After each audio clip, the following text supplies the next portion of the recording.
Olá, queridos. Como vocês estão? Estão bem? Espero que estejam todos bem. Desejo a todos um domingo abençoado.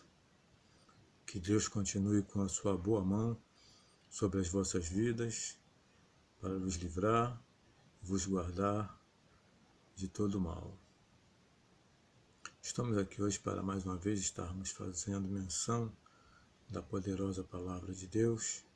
E nós hoje queremos compartilhar com vocês, a palavra de Deus que se encontra no livro, na carta de Paulo aos Efésios, no capítulo 2. Estamos pedindo a todos, que nos ajudem a fazer com que este canal tenha mais relevância no YouTube. Por isso estamos pedindo que aqueles que puderem e quiserem ajudar esta obra, a obra de Deus, se inscrevam em nosso canal, compartilhem os nossos vídeos em suas mídias sociais e dê aquele like se gostar, ou dislike se não gostar. Façam seus comentários, porque é importante que nós façamos esse trabalho. Esse trabalho é um trabalho que Deus nos chamou para fazermos e nós estamos dedicando a nossa vida, consagrando a nossa vida a este trabalho.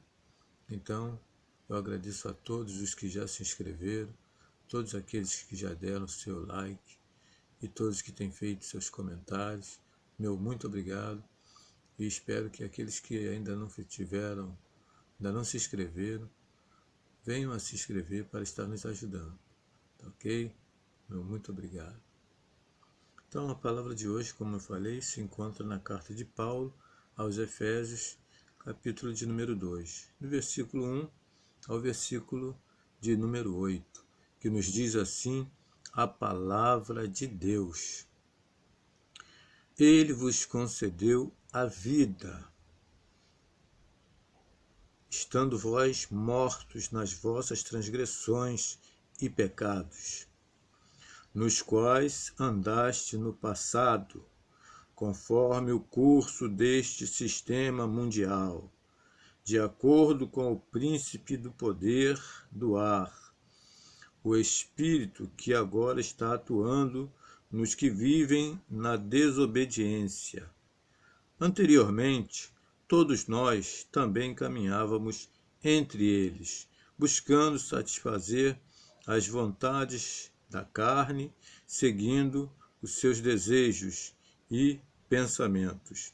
E éramos, por natureza, destinados à ira. No entanto, Deus, que é rico em misericórdia, por meio do grande amor com que nos amou, deu-nos vida em Cristo, deu-nos vida com Cristo, estando nós ainda mortos em nossos pecados. Portanto, pela graça sois salvos. Deus nos ressuscitou com Cristo e com Ele nos entronizou nos lugares celestiais em Cristo Jesus, para revelar nas eras vindouras a suprema riqueza da sua graça por intermédio da sua bondade para conosco em Cristo Jesus. Porquanto, pela graça sois salvos, por meio da fé, e isto não vem de vós, é dom de Deus. Aleluia! Oh, glória a Deus! Senhor amado, Senhor querido, oh Pai Santo, Deus maravilhoso, neste momento nós entramos na Tua santa e gloriosa presença. E graças te damos, Pai, por mais esta oportunidade, oh Senhor, por mais este privilégio, por mais esta honra imensurável, a qual o Senhor nos concede de estarmos fazendo uso da exposição da Tua santa e gloriosa palavra, palavra esta que é digna de toda aceitação, pois a Tua palavra é inerrante, ó Senhor, e nós sabemos que a tua palavra, ela não volta para ti vazia, antes ela faz aquilo que lhe apraz e prospera naquilo para o qual o Senhor a está enviando. Que a tua palavra possa encontrar uma boa terra em nossos corações e que a tua palavra venha a germinar, a nascer, a crescer, a florescer, a frutificar e que os nossos frutos sejam frutos dignos de justiça. Pai amado, toma agora, Senhor, os meus lábios, ó Senhor, unge os meus lábios com o teu Espírito Santo, que não seja, Senhor, eu a falar, mas que seja o teu Espírito, Senhor, a usar os meus lábios para dar voz à tua palavra.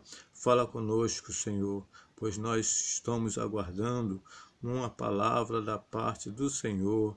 Então fala conosco, em nome de Jesus. É o que te pedimos e te agradecemos, em nome de Jesus.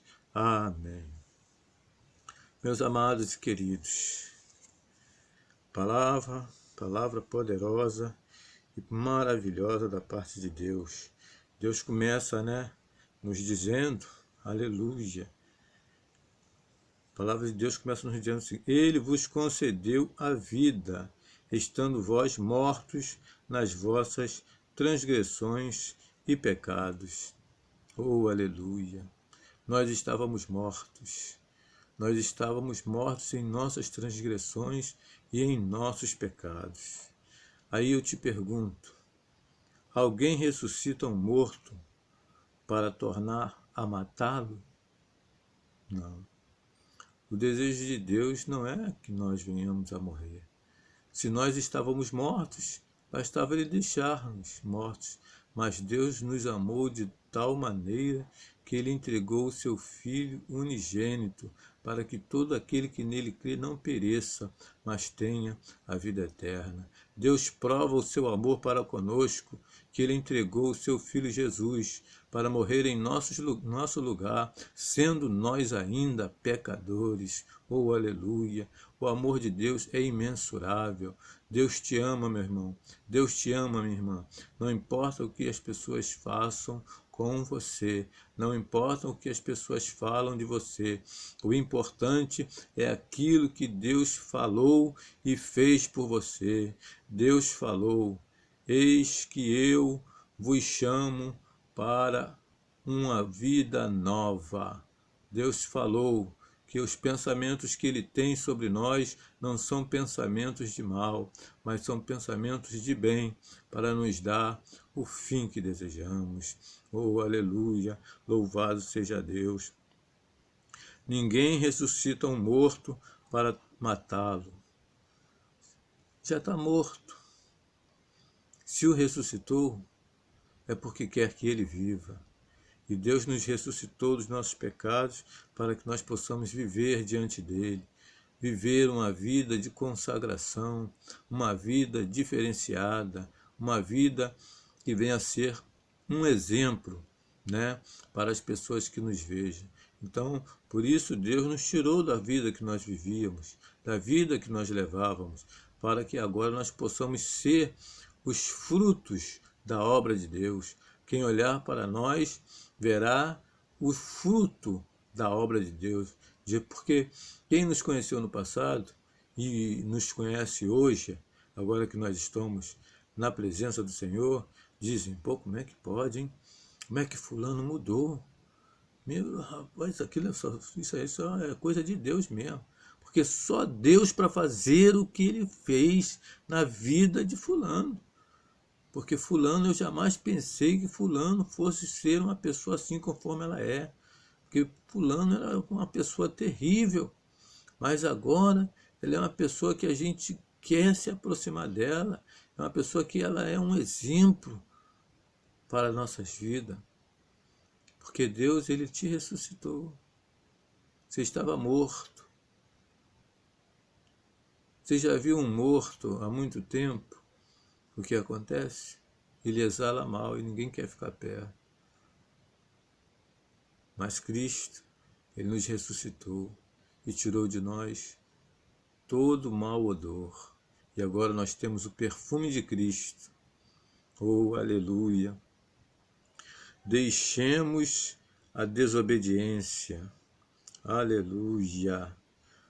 A palavra de Deus fala assim, no segundo versículo do capítulo 2, nos quais andaste no passado, conforme o curso deste sistema mundial, de acordo com o príncipe do poder do ar, o espírito que agora está atuando nos que vivem na desobediência. Oh, aleluia! É por isso que nós não podemos deixar de obedecer a palavra de Deus. E é por isso que nós temos que procurar, examinar nas Escrituras, para que nós venhamos a pautar nossa vida e nossas práticas naquilo que está escrito. Não podemos basear a nossa vida, fundamentar as nossas ações em algo que não estiver escrito na palavra de Deus. Porque Deus, ele tem compromisso com a sua palavra e com aqueles que obedecem a sua palavra. Deus não tem compromisso com pessoas que não vivem a prática da palavra de Deus. Porque a palavra de Deus, ela é uma bússola para nós. Ela nos dá a direção, ela nos mostra o caminho. Porque só existe um caminho, e o caminho é o próprio Deus, é Cristo Jesus, nosso Senhor. Porque ele disse, eu sou o caminho. Então nós temos que andar como Cristo andou. Como Cristo andou? Ele andou desfazendo as obras do diabo e fazendo a obra de Deus, curando a todos os oprimidos, a todos os enfermos e libertando os oprimidos. Então, nós temos que fazer a mesma coisa. Algumas pessoas nos criticam por sermos um polemista, mas ai de nós se não tivesse sido um polemista no passado. Porque Martim Lutero era um polemista. Não sei se alguns pregadores têm esse conhecimento, porque ele levantou 95 teses que era contrária àquilo que a liderança religiosa da época, da igreja da época, falavam. Eles falavam que as pessoas tinham que pagar uma taxa para poder tirar os seus parentes que estavam no inferno, que estavam em penitência. A pessoa precisava fazer penitência, as pessoas precisavam confessar os seus pecados para os clérigos, para que os clérigos perdoassem seus pecados. E muita gente confessou seus pecados e ficou na mão daqueles clérigos. Tiveram que fazer a vontade daqueles clérigos corruptos. Porque o pecado de uma pessoa, a pessoa tem que confessar a Deus e à igreja, não a um homem só, para que ele fique com aquele segredo guardado e aí ele começa a chantagear a pessoa para a pessoa fazer o que eles querem. Não. Hoje, se você pecar, você tem que confessar seu pecado, sim. Mas diante de Deus e diante de toda a igreja, para que ninguém fique com segredinho, com segredos teus para te acusar, para te subornar. Por isso é necessário que você confesse seu pecado e abandone, mas confesse diante da igreja, porque você peca não somente contra Deus, mas também contra a igreja, porque você faz parte de um corpo.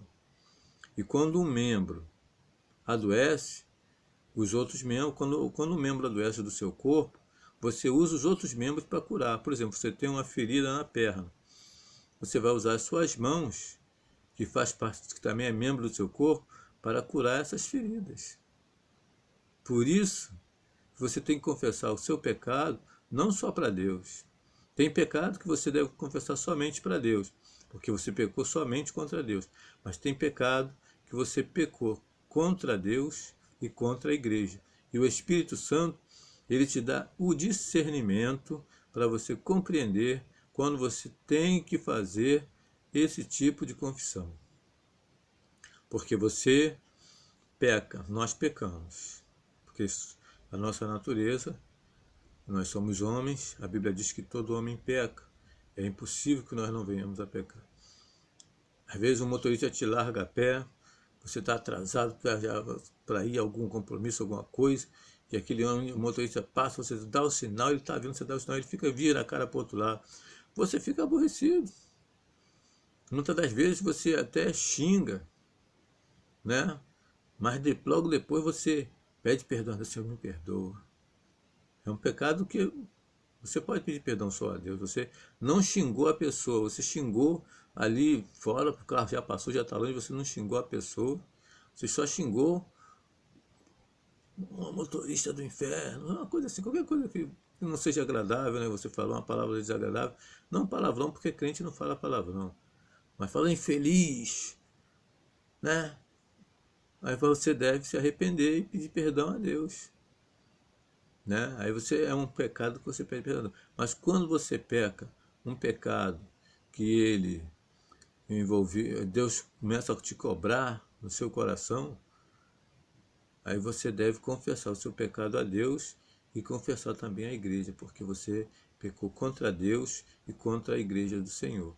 Então, a gente tem que ter esse discernimento espiritual. Deixemos a desobediência para viver na obediência, né? Porque o que vive na desobediência, ele vai ser lançado no lago que arde com fogo e com enxofre. Anteriormente todos nós também caminhávamos entre eles, buscando satisfazer as vontades da carne, seguindo os seus desejos e pensamentos, e éramos, por natureza, destinados à ira. Olha, a nossa carne sempre teve e sempre terá desejos. E Deus nos deu o poder de controlar esses desejos. Nós controlamos esses desejos, esses impulsos da nossa carne.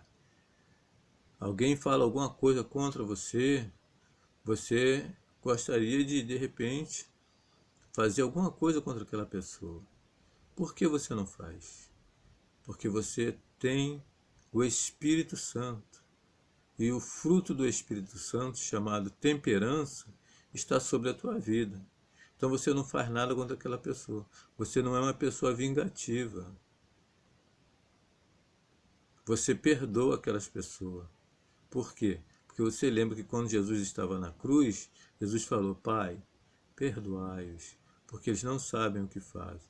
Então, quando uma pessoa te faz algo mal, quando uma pessoa se levanta contra você, você perdoa aquela pessoa, porque você não é mais uma pessoa destinada à ira, porque nós éramos, por natureza, destinados à ira, a nos irar, a nos entregar à ira, mas agora não. No entanto, Deus, que é rico em misericórdia, por meio do grande amor com que nos amou, deu-nos vida com Cristo, estando nós ainda mortos em nossos pecados. Portanto, pela graça sois salvos. Oh, Deus nos deu vida. Sabe o que significa isso? Nos dar vida? Ele nos deu uma nova direção, uma nova diretriz. Nós estávamos mortos, nós cheirávamos mal, mas agora nós temos o bom perfume de Cristo. Agora nós somos aqueles que amamos os nossos inimigos. Nós somos aqueles que oramos pelos que nos perseguem e nos maltratam. Oh, aleluia! É importante, irmãos, é muito importante perdoar, porque aquele que não perdoa também não será perdoado. Louvado seja o nome do Senhor. A nossa carne sempre teve, sempre terá desejos, mas nós temos temperança, domínio próprio para dominar os nossos desejos, para dominar a nossa carne e não fazer os desejos da nossa carne. A bondade de Deus nos deu poder para resistirmos aos desejos da nossa carne, mas os pensamentos ninguém domina. Os pensamentos ninguém domina. Deus nos deu-nos vida com Cristo, estando nós ainda mortos em nossos pecados. Portanto, pela graça sois salvos. Deus nos ressuscitou com Cristo e com ele nos entronizou nos lugares celestiais em Cristo Jesus, para revelar nas eras vindouras a suprema riqueza da sua graça, por intermédio da sua bondade para conosco em Cristo Jesus. Porquanto pela graça sois salvos, por meio da fé, e isso não vem de vós, é dom de Deus. Veja bem, a fé não é algo que alguém vê. Ah, eu tenho fé naquilo ali. Não. A fé é algo que que a pessoa não vê. É acreditar naquilo que você não vê. Nós cremos, temos fé em Jesus Cristo. Mas eu nunca ouvi. Mas eu tenho fé nele. Eu creio que ele é o Deus vivo, o Filho de Deus, que desceu do céu e que foi crucificado para perdoar os meus pecados. Ele morreu ali naquela cruz, derramou todo o seu sangue, para através do seu sangue, ele pregar na cruz a cédula que era contrária a mim. Isso é fé. Eu tenho fé. Por isso entreguei minha vida para Cristo e vivo para Cristo. A bondade de Deus nos deu poder para resistirmos ao desejo da nossa carne. Nós conseguimos resistir. A carne ela tem desejos. Nós conseguimos resistir. Mas os pensamentos, ninguém domina. Pensamos muitas coisas mais. Mas isso são as tentações, irmãos. E a palavra de Deus vai dizer que Cristo, Jesus Cristo, foi tentado em todas as coisas, mas em nada ele pecou. Se Jesus Cristo, que tinha duas naturezas, a natureza humana, 100% homem, e a natureza divina, 100% Deus, se ele tinha tentações, como nós não teremos? E as tentações, elas vêm na nossa mente. Vamos supor que você sai na rua e quando você está chegando na esquina, dobra uma mulher vestida com aquelas calças muito apertadas, ou com shorts bem curtos, bem apertados, aquelas calças que parecem uma espada, sabe? Que vai dividir elas no meio, uma banda vai para um lado, outra banda vai para o outro, e depois também depois logo mais à frente, um pouquinho mais à frente, você encontra um homem forte, atlético, jovem, de boa aparência, vestido apenas com a sunguinha vindo da praia. O que você sentiu quando você viu a mulher e o que você sente quando vê o rapaz? É a mesma coisa? É a mesma sensação que você sente? Eu creio que a mulher você teve que abaixar o olho e olhar para o chão para você não pensar coisas piores, né? E isso vice-versa. Vamos supor que a mesma coisa acontece com a mulher. Isso acontece com o homem, vê a mulher, a mulher ele vai sentir alguma coisa, o rapaz ele não vai sentir nada. Agora vai o contrário da mulher. A mulher que passar ali por ela investida indecentemente, ela não vai sentir nada. Mas um jovem forte, de sunguinha, vai mexer com as estruturas, vai mexer com os pensamentos. Por causa que há um instinto. Isso, na área sexual, nós somos movidos por instinto.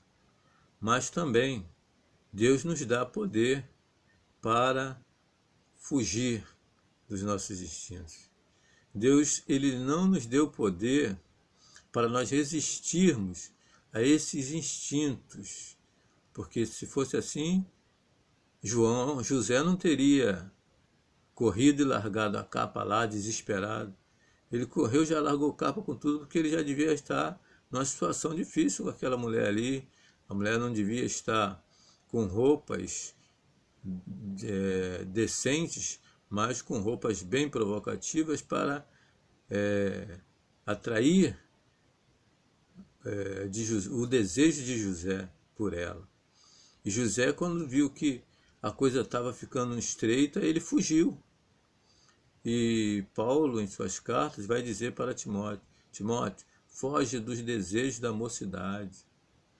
Paulo também era ciente, sabia que os desejos, né, da sexualidade são muito fortes na nossa vida. Não somente quando nós somos jovens, mas também na nossa velhice. Nós continuamos viçosos, né? Temos saúde, a menos que nós estejamos doentes, mas enquanto temos saúde, nós continuamos viçosos, né? Homens com sua masculinidade ativa. E quando isso é provocado por mulheres vestidas indecentemente, ou mulheres que se sentam de qualquer jeito, né? Demonstrando as suas partes íntimas, mulheres que andam com roupas que mostram suas peças íntimas que elas estão usando, tudo isso mexe conosco. Então, o que nós podemos fazer? É olhar para o chão. Olhar para o chão ou olhar para o céu. Menos para aquilo que está diante de nós. Porque senão, certamente, irmão, nós vamos começar a produzir pensamentos, e esses pensamentos vão começar aos poucos. Primeiro nós vamos olhar, está de frente para mim, eu não posso evitar. Eu tenho os olhos, veem, o que eu posso fazer? E aí você vai cedendo. Em vez de você olhar para o chão, você vai dar uma olhada. Daqui a pouco a pessoa está passando por você, você já está olhando ela passar. Você só olhava quando estava de frente, agora já está olhando ela está passando. Daqui a pouco você já está começando a ter pensamentos que não deveria ter com aquela pessoa por causa das vestes que ela está usando. E daqui a pouco, irmão, quando você vê, você está, sabe aonde? Na pornografia. Porque tudo começa aos poucos. Lembra que a palavra de Deus diz que a árvore da vida, quando Eva olhou, viu que os frutos eram agradáveis e desejáveis aos olhos. Então, tudo que você fica olhando e desejando, uma hora você vai cair. Uma hora você vai cair. Então nós temos que vigiar para não cair, porque os pensamentos ninguém domina. Então, quando você começar a pensar alguma coisa, ore a Deus e largue de lado os maus pensamentos. Que você possa estar recebendo essa palavra no seu coração e que Deus nos abençoe em nome de Jesus. E até a próxima vez. Não se esqueçam de dar os seus likes, de fazerem seus comentários e de se inscrever em nosso canal para nos ajudar a chegarmos à marca de 500 inscritos em nosso canal até o final do mês de abril. Um forte abraço e não se esqueça, vamos falar a verdade.